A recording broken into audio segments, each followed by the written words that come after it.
All right, I'm out here doing one of my least favorite tasks, and that is walking around the yard, picking up dog poop. So what can picking up dog poop teach you about habits? Well, oh God, there's some right there. I'm not going to show you this, but I'm going to scoop it up as I talk.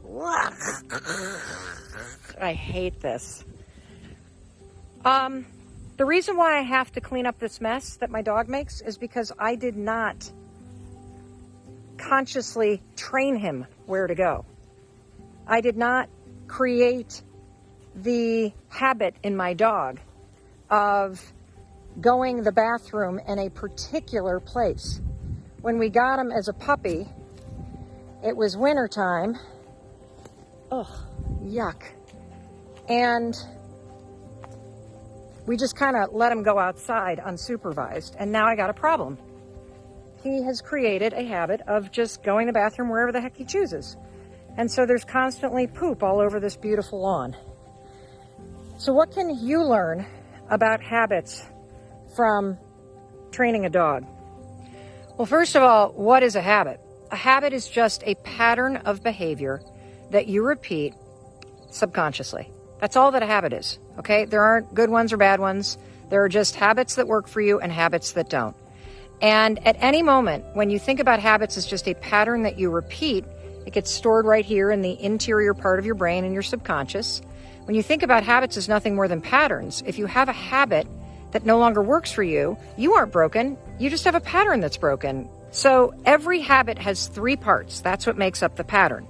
There's a trigger that triggers you and awakens this part of the brain to repeat the pattern you always do.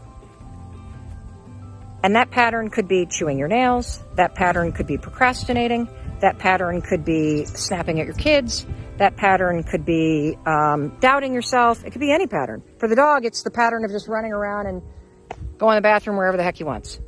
So number one, identify the things that trigger you. Number two, identify the pattern you don't want. And then number three, and this is the most important part when it comes to a habit and replacing it, is the reward. Every single habit loop, that's what researchers call it, have a reward. And so I'm going to use these simple things to train this dog to come over here every time he has to go to the bathroom. And you can use the same three-step process to break any habit and replace it with a new one. Number one, you got to create a trigger. I can give you a super simple example. So a lot of you have health goals. If you want to move your body every day, which you should, both because it's good for you and it's amazing for your mental health and it's amazing for your confidence, lay out your clothes at night. Because when you get up in the morning, seeing your clothes on the floor, it's an environmental trigger. Last night, I laid out these pink tights. So when I woke up this morning, I saw the trigger. I didn't immediately want to exercise, but I saw the trigger. Oh, I have a pattern. I put my exercise clothes on when I get up, and then I go exercise. Now, here's the cool part about habits and habit research. The second that you see the trigger, it associates it with the pattern, but your brain jumps to the reward. So this dog isn't going to be thinking about going to the bathroom. He's going to be thinking about the fact that he's about to get a treat.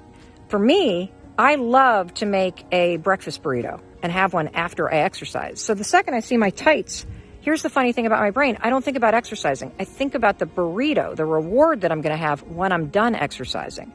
So any behavior pattern you want to change, you're going to figure out the pattern you don't like.